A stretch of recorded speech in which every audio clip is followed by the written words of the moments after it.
রাত বাজে এখন ৩টা ২০। হঠাৎ করে একটা নিউজ দেখলাম কিছুক্ষণ আগে যে রূপালী ব্যাংকে ডাকাতি হয়েছে অস্ত্রের মুখে। আসলে প্রধানমন্ত্রী যখন ছিলেন তখন আমরা বুঝতে পারিনি আমাদের ভালো কোনটা আর মন্দ কোনটা। আমাদেরকে চোখে যেটা দেখানো হয়েছে আমরা সেটা দেখেছি এবং কানে যেটা শোনানো হয়েছে আমরা সেটা ব্রেনে নেওয়ার চেষ্টা করেছি। আমাদেরকে ম্যানিপুলেট করা হয়েছে। যেটা সত্যিই দুঃখজনক। আমি নিজেও সত্যি কথা বলব যে হ্যাঁ, আমি নিজেও বকা দিয়েছি সরকারের লোকজন, সরকারি ই আচার-আচরণ নিয়ে। হয়তো প্রধানমন্ত্রীকেও বকা দিয়েছি। কিন্তু আজকে মনে হচ্ছে আমরা ভুল করেছি। আমরা সত্যিই ভুল করেছি কারণ এই ১৮ কোটি জনগণই সবাই আপনাকে ভুল বুঝে আমরা সবাই আপনাকে ভুল বুঝে ভুল করেছি। আপনি রাইট ছিলেন, আমরাই রং ছিলাম। আমরা আসলে বুঝতে পারিনি। অন্যরা আমাদের মাথায় যেটা ঢুকিয়েছে আমরা ঠিক সেটাই নিয়েছি। আমরা কখনো চোখ খুলে দেখার চেষ্টা করিনি।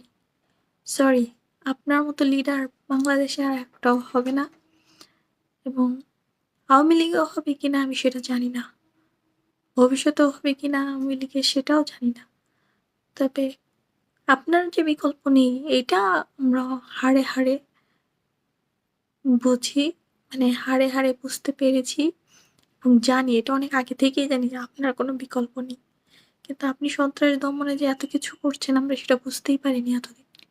এখন বুঝতে পারছি আপনি কতটা পরিশ্রম করেছেন সন্ত্রাস দমনের জন্য, দেশকে উন্নত করার জন্য। কিন্তু আমরা আপনাকে কিছুই দেইনি। গালিগালাজ তো দিয়েছি, এমনকি আপনাকে আমরা তাড়িয়েও দিয়েছি।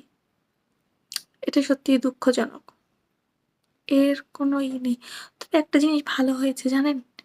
আপনি না গেলে আপনার দলে যে কত প্রতারক, বেইমান আছে আপনি সেটাও জানতে পারতেন না এবং আমরাও দেখেছি।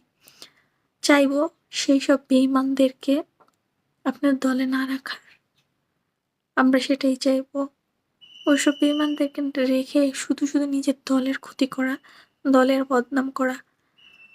আরও কিছু চাইবো যেমন হেলমেট বাহিনীর যে কাহিনীটা শুনলাম, নেক্সট টাইমে যদি কাউকে আওয়ামী লীগে নিয়োগ দিতে হয় প্লিজ তার বায়োগ্রাফি দেখে নিবেন।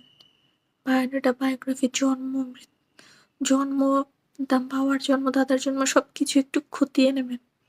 যাকে তাকে দলে টানবেন না। দলকে ভালোবাসে মুখে, অন্তরে যদি বিষ থাকে।